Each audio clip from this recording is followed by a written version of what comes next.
ദാമ്പത്യം രചനാ സംഭാഷണം മൈഥിലി മിത്രഭാഗം 92. ഞാനും കൂടെ കൂടട്ടെ. വനജ അടുക്കളയിൽ എന്തൊക്കെയോ ചെയ്തുകൊണ്ടിരിക്കുന്നതിനിടയിലാണ് ദിവ്യ അങ്ങോട്ടേക്ക് കയറി ചെന്നത്. ഇപ്പോൾ അവൾക്ക് ആരുടെയും സഹായമില്ലാതെ നടക്കുവാനും സ്വന്തം കാര്യങ്ങളൊക്കെ ചെയ്യുവാനും പറ്റുന്നുണ്ട്. ഫിസിയോതെറാപ്പി സ്വന്തമായിട്ട് ചെയ്യാൻ പറ്റുന്നത് കൊണ്ട് തന്നെ കാലുകളുടെ ആരോഗ്യവും ബലവും തിരിച്ചു കിട്ടിയിരുന്നു. ഞാൻ ചെയ്തോളാം മാഡം. ദേവൻ സാർ അറിഞ്ഞാൽ വല്ലതും പറയുമെന്ന് എൻ്റെ പേടി. വനജ ഒരു ചിരിയോടെ ഉള്ളിലുള്ള കാര്യം തുറന്നു പറഞ്ഞു. വെറുതെ ഇരുന്നു മടുത്തു വനജെ. എന്തെങ്കിലും അറിയാനാണെങ്കിൽ ഇങ്ങി തന്നേക്ക്, ഞാൻ ഇരുന്നുകൊണ്ട് ചെയ്തോളാം. അടുക്കളയുടെ അകത്തേക്ക് കയറി നിന്നുകൊണ്ട് ദിവ്യ വീണ്ടും പറഞ്ഞു. വേണ്ട മാഡം, ദേവൻ സാർ കണ്ടുകൊണ്ട് വന്നാൽ എനിക്ക് കിട്ടും കൂടി വഴക്ക് കിട്ടും. വനജ പേടിയോടെ അടുക്കളയിൽ നിന്നും എത്തിക്കുത്തി ഹാളിലേക്ക് നോക്കി. ദേവനെങ്ങാനും വരുന്നുണ്ടോ എന്ന്. അവളോടുള്ള മറുപടി ഒരു മൂളലിൽ ഒതുക്കി ദിവ്യ തിരിഞ്ഞു തൻ്റെ മുറിയിലേക്ക് തന്നെ നടന്നു. മടുത്തുപോയിരിക്കുന്നു. ഒന്നും ചെയ്യാതെ വെറുതെ ഇരുന്ന് മടുത്തുപോയിരിക്കുന്നു. ഉണ്ണാനും ഉടുക്കാനും എല്ലാം തരുന്നുണ്ട്. മരുന്നുള്ളത് സമയാസമയം കഴിക്കുവാനായി കിട്ടുന്നുണ്ട്. അമ്മയും വനജയും വന്ന് കാര്യങ്ങളൊക്കെ അന്വേഷിക്കുന്നുണ്ട്. മകൻ സ്കൂളിൽ നിന്നും വന്നാൽ പഴയതുപോലെ തന്നെ അവനെ പുന്നരിക്കുകയും പഠിക്കാൻ സഹായിക്കാനൊക്കെ ചെയ്യുന്നുണ്ട്. പക്ഷെ ഒന്നും മാത്രം ഇല്ല. ദേവേട്ടൻ്റെ സ്നേഹം, ദേവേട്ടൻ്റെ പരിഗണന, ദേവേട്ടൻ്റെ സ്നേഹത്തോടെയുള്ളൊരു വിളി, കരുതൽ, ഭാര്യ എന്നുള്ള സ്ഥാനം ഒന്നും തനിക്കിപ്പോൾ കിട്ടുന്നില്ല. മാസങ്ങളായി താൻ ഇവിടെ എത്തിയിട്ട്. ഇതുവരെയായിട്ടും ദിവ്യ എന്നൊരു വിളി പോലും തന്നെ തേടിയെത്തിയിട്ടില്ല. എന്തിന് കഴിച്ചോ എന്നൊരു ചോദ്യം പോലും ആളിൽ നിന്ന് തനിക്ക് നേരെ ഉണ്ടായിട്ടില്ല. ദേവേട്ടൻ അത്രയും തന്നെ വെറുത്തിരിക്കുന്നു, ദേഷിച്ചിരിക്കുന്നു. ഇക്കാര്യത്തിൽ ദേവേട്ടനെ ഒന്നും പറയാൻ തനിക്ക് സാധിക്കുകയില്ല. കാരണം ഇവിടെ കുറ്റം ചെയ്തവൾ താൻ മാത്രമാണ്. കുറ്റങ്ങളല്ല, പൊറുക്കാൻ പറ്റാത്ത പാപങ്ങളാണ് താൻ ചെയ്ത് കൂട്ടിവെച്ചിരിക്കുന്നതൊക്കെയും. ശരിക്കും പറഞ്ഞാൽ താനൊരു ഭാഗ്യവതിയാണ്. ഇത്രയൊക്കെ കുടുംബത്തിനോട് ചെയ്തു കൂട്ടിയിട്ടും ഈ അനാഥപ്പെണ്ണിന് കിടക്കാൻ ഒരു മുറിയുണ്ട്, കഴിക്കാൻ നല്ല ഭക്ഷണവും. താലികെട്ടി എന്നൊരു ഒറ്റ കാരണം കൊണ്ട് തന്നെ ദേവേട്ടനാണ് തൻ്റെ ചികിത്സയുടെ മൊത്തം ചെലവുകൾ ഏറ്റെടുത്തിരിക്കുന്നത്. ഇതിനൊക്കെ എന്ത് കൊടുത്താലാണ് പകരമാവുക? എന്ത് വീട്ടിയാലാണ് പ്രായശ്ചിത്തം ചെയ്യാനാവുക? ഒരു തരത്തിൽ പറഞ്ഞാൽ ദേവേട്ടൻ തന്നോട് പൊറുക്കാതിരിക്കുന്നതാണ് നല്ലത്.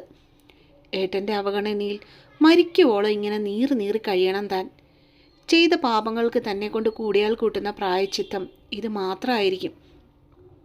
മുറിയിലെ ആ കുഞ്ഞു കട്ടിലിൽ കിടക്കുമ്പോൾ ഒറ്റപ്പെടലിൻ്റെ വേദനയുടെ രുചി അവൾ അറിയുകയായിരുന്നു. കണ്ണടച്ചു കഴിഞ്ഞാൽ പെരുവഴിയിലെ ഇരുട്ടിൽ നിൽക്കുന്ന ഒരു സ്ത്രീയെയും കുഞ്ഞിനെയും രൂപം അവളെ ഉറക്കത്തിൽ എന്നും വേട്ടയാടിക്കൊണ്ടിരുന്നു. ശാപം കിട്ടിയതാണ് ആ ഒരുവളുടെ കണ്ണുനീരിൻ്റെ ശാപം. റൂഹി, കാതോരം പതിഞ്ഞവൻ്റെ ശബ്ദത്തിൽ അവളുടെ കണ്ണുകളിൽ നക്ഷത്ര കുഞ്ഞുങ്ങൾ വിരിഞ്ഞു. ആ ഒരു മൂളലിൽ മറുപടി ഒതുക്കിയവൾ അവനെ കേൾക്കുവാനായി വീണ്ടും കാതുകൾ കൂർപ്പിച്ചു. എന്തു ചെയ്യുന്നു നീ? ഹർഷൻ്റെ ചോദ്യം വീണ്ടും അവൾക്ക് നേരെ നീണ്ടു. ഡ്യൂട്ടി കഴിഞ്ഞു, ഇപ്പം എത്തിയേ ഉള്ളൂ ഹർഷ. ചെവിയിലെ ബ്ലൂടൂത്ത് സെറ്റ് ഒന്നും കൂടി അമർത്തി വെച്ചുകൊണ്ടവൾ ബെഡിനരികിലായി കിടന്ന ഒരു കസേരയിലേക്ക് ചാരിയിരുന്നു. ഇന്ന് വൈകിയല്ലോ? അവനൊരു ചിരിയോടെ തിരക്കി. വൈകി, ഇന്നിത്തിരി വർക്കിലോട് കൂടുതലായിരുന്നു. അവളും ചിരിയോടെ മറുപടി നൽകി. അമ്മ നിന്നെ ചോദിച്ചു. അടുത്ത ആഴ്ച അവരെല്ലാം കൂടി എൻ്റെ ഫ്ലാറ്റിലേക്ക് വരുന്നുണ്ട്. വരുമോ നീയെ? ഹർഷൻ്റെ ശബ്ദം വളരെ പതിഞ്ഞതായിരുന്നു. ഞാൻ വരണോ?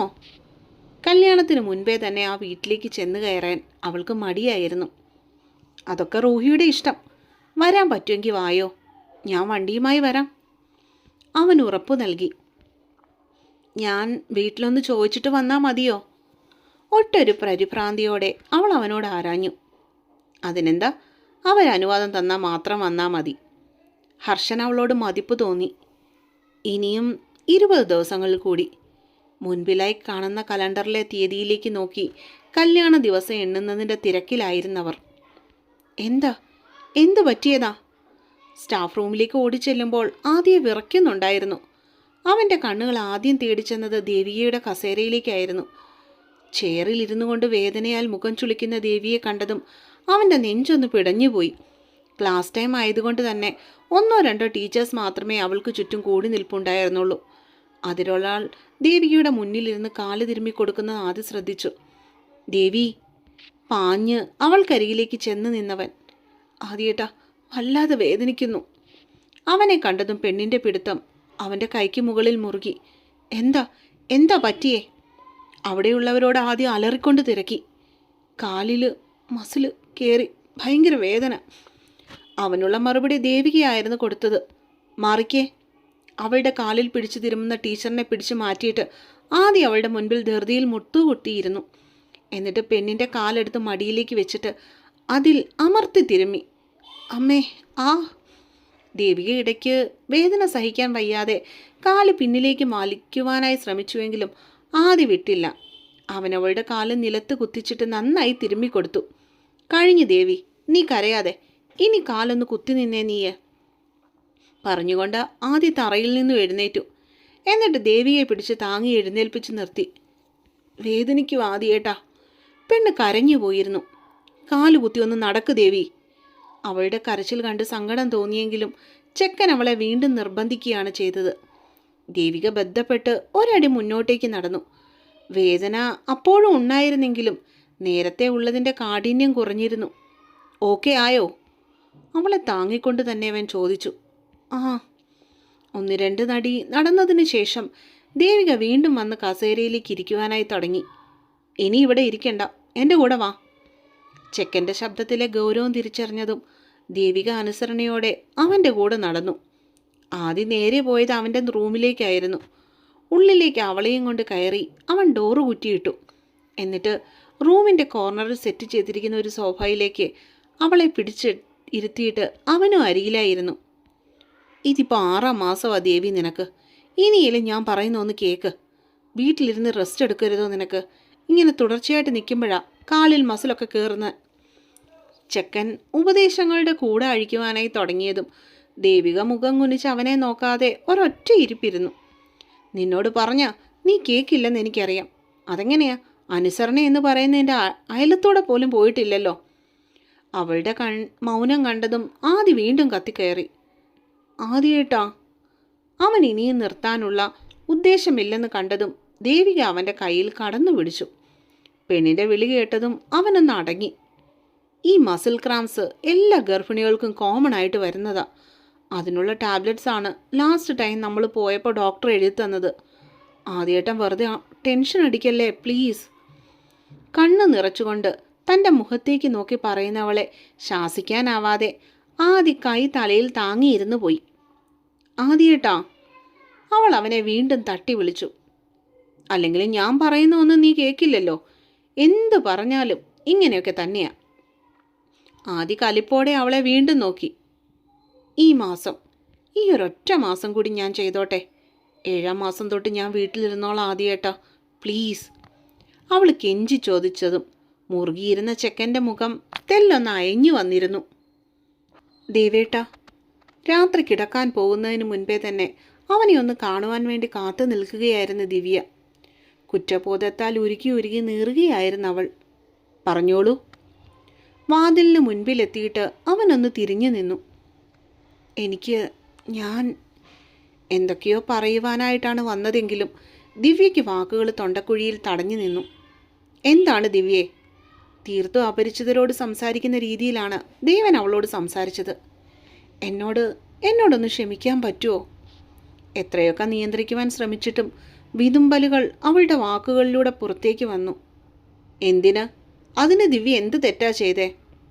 അവനിലപ്പോൾ തീർത്തും പുച്ഛമായിരുന്നു. ദേവേട്ടാ. അവൾ നേർത്ത ശബ്ദത്തിൽ വിളിച്ചു. കാരണം അവൻ്റെ അവഗണന മരണവേദനയെക്കാട്ടിലും ഭയങ്കരമായിരുന്നു ദിവ്യയ്ക്ക്. ഇക്കാര്യം നമ്മൾ തമ്മിൽ സംസാരിച്ചാൽ ശരിയാവില്ല ദിവ്യ. ഇപ്പോൾ നീ അനുഭവിക്കുന്ന ഈ വേദനയുണ്ടല്ലോ, ഇതിൻ്റെ 1000 മടങ്ങ് വേദന എൻ്റെ അനിയത്തി അനുഭവിച്ചിട്ടുണ്ട്. അന്നൊക്കെ നീ പറഞ്ഞാൽ തുള്ളുന്ന ഒരു പാവം മാത്രമായിരുന്നു ഞാൻ. നിന്നെ മാത്രം ഇക്കാര്യത്തെ എനിക്ക് കുറ്റം പറയാൻ പറ്റില്ല. ഈ പറയുന്ന ഞാനും നിൻ്റെ അത്രയും തന്നെ പാപങ്ങൾ ചെയ്തിട്ടുണ്ട്. പക്ഷേ ഇത്രയും നാൾ എന്നെയും മോനെ ഉപേക്ഷിച്ചു പോയ നിനക്ക് നീയൊരു അനാഥയാണെന്ന് അറിഞ്ഞപ്പോഴല്ലേ ഈ വെളിപാടും തിരിച്ചറിവും ഒക്കെ ഉണ്ടായത്. അല്ലായിരുന്നെങ്കിൽ നീ ഇന്നും പണ്ടത്തെ ദിവ്യ തന്നെയായിരുന്നേനെ. അത്രയും പറഞ്ഞിട്ട് അവളെ ദേഷ്യത്തോടെ ഒന്നുറ്റു നോക്കിയവൻ. പണ്ടത്തെ ദിവ്യയുടെ പകുതി പോലുമില്ല ഇപ്പോൾ ആള്. വല്ലാതെ ക്ഷീണിച്ചിട്ടുണ്ട്. പണ്ട് ഒരുപാട് ഒരുങ്ങി നടക്കാൻ ഇഷ്ടപ്പെടുന്നവൾ ഇന്നൊരു പേക്കോലമായിരിക്കുന്നു. പഴയ ദിവ്യയുടെ ഒരു പ്രേതം പോലെയാണ് ഇപ്പോൾ തോന്നുന്നത് തന്നെ. കണ്ണും കുഴിഞ്ഞ് കവളൊട്ടി ആകെപ്പാടെ ഒരു ക്ഷീണിത രൂപം. അത് കണ്ടപ്പോൾ മനസ്സിലെവിടെ ഒരു നീറ്റലുണ്ടായെങ്കിലും അതിനെ സമർത്ഥമായിട്ട് മറച്ചു പിടിച്ചുകൊണ്ട് തിരിഞ്ഞു നേരെ റൂമിലേക്ക് കയറുകയാണ് ദേവൻ ചെയ്തത്. ദിവ്യ തിരിഞ്ഞു നടന്നു. ഉള്ളിൽ അടക്കി വെച്ച ഒരു കടലിനെ തലയണയിലേക്ക് ഒഴുക്കി വിടുവാനായി. ഇനി രണ്ടുപേരും ഒപ്പിട്ടോളൂ. മേശയുടെ മുകളിലായിരുന്ന ഒരു വലിയ റെക്കോർഡെടുത്ത് വരൻ്റെയും വധുവിൻ്റെയും മുൻപിലേക്കാക്കി നീക്കി വെച്ചിട്ട് രജിസ്ട്രാർ ഒരു പുഞ്ചിരിയോടെ പറഞ്ഞു. ഹർഷനാണ് ആദ്യം ഒപ്പിട്ട് കൊടുത്തത്. ചന്ദന നിറത്തിലുള്ള കസവും മുണ്ടിലും ജുബയിലും അതീവ സുന്ദരനായിരുന്ന അവൻ. ശേഷം റോഹിയും. മയിൽപ്പീല് നിറത്തിലുള്ള കഞ്ചിപ്പട്ട് സാരിയിൽ മിതമായ ആഭരണങ്ങളും ധരിച്ചെത്തിയ റൂഹിയെ ഹർഷൻ കണ്ണെടുക്കാതെ നോക്കി നിന്നു. ഇനി സാക്ഷികൾക്ക് ഒപ്പിടാം.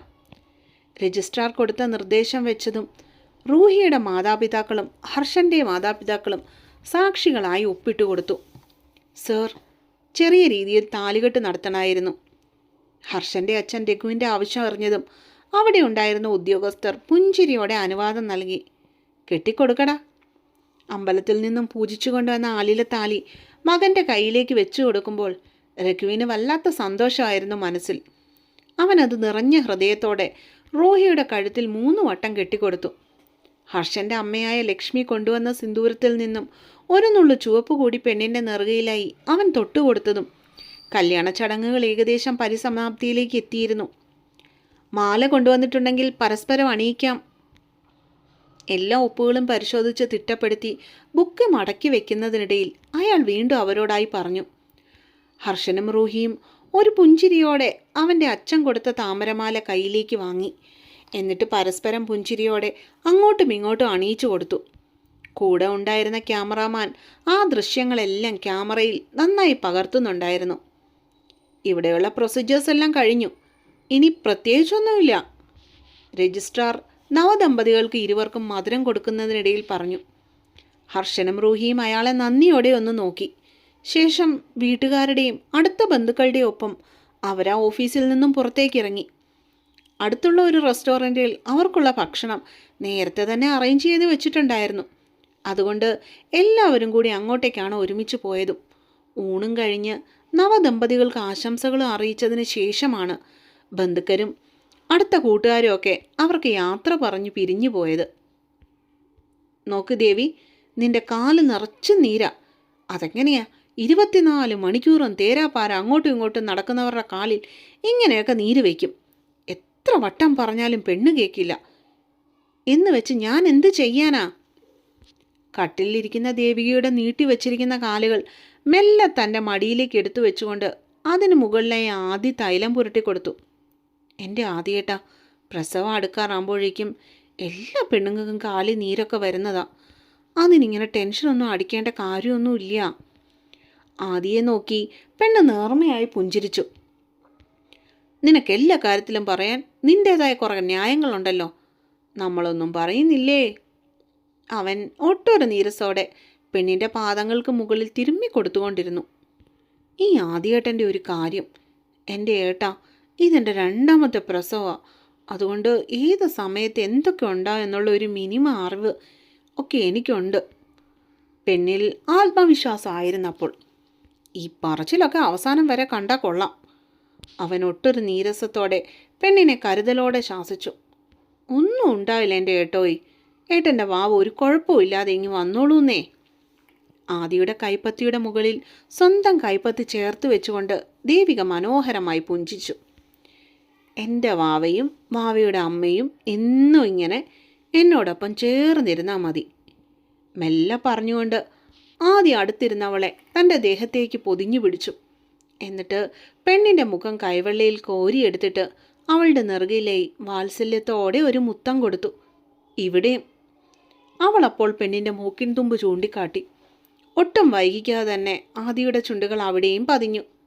ഇവിടെയും. ഇത്തവണ ദേവിയുടെ വിരൽ തുമ്പ് അവളുടെ കവളിന് മുകളിലായിരുന്നു ചെന്ന് നിന്നത്. ആദ്യ ഒരു കള്ളച്ചിരിയോടുകൂടി അവിടെയും ഉമ്മകൾ കൊണ്ട് മൂടി. ഇനിയോ? അവനിലപ്പോൾ കുറുമ്പായിരുന്നു. ഇനി ഇവിടെയും കൂടെ. ഇത്തവണ പെണ്ണ് ചൂണ്ടിക്കാട്ടിയ സ്ഥലം കണ്ടതും ആദിയിൽ ചെറിയൊരു പരിഭ്രമം ഉണ്ടായി. ചുണ്ടുകൾക്ക് മുകളിലാണ് അവളുടെ വലത്തുകൈയിലെ ചൂണ്ടുവിരൽ അമർന്നത്. താ ആദിയേട്ടാ. അവൾ കിണുങ്ങി. അപ്പോൾ അടുത്ത പാട്ടുമായിട്ട് നാളെ വരാൻ കേട്ടോ. എല്ലാവർക്കും ഗുഡ് നൈറ്റേ. പിന്നെ ഉണ്ടല്ലോ, നിങ്ങൾ ഇതുവരെ എൻ്റെ ചാനൽ സബ്സ്ക്രൈബ് ചെയ്തിട്ടില്ലെങ്കിലേ ഒന്ന് സബ്സ്ക്രൈബ് ചെയ്യണേ. പിന്നെ ഈ സ്റ്റോറിയെക്കുറിച്ചിട്ടുള്ള അഭിപ്രായങ്ങൾ ഉറപ്പായിട്ടും എഴുതി അറിയിച്ചിട്ടേ പോകാവുള്ളൂ. അതെ, ഈ സ്റ്റോറി അവസാനിക്കാറായി കേട്ടോ.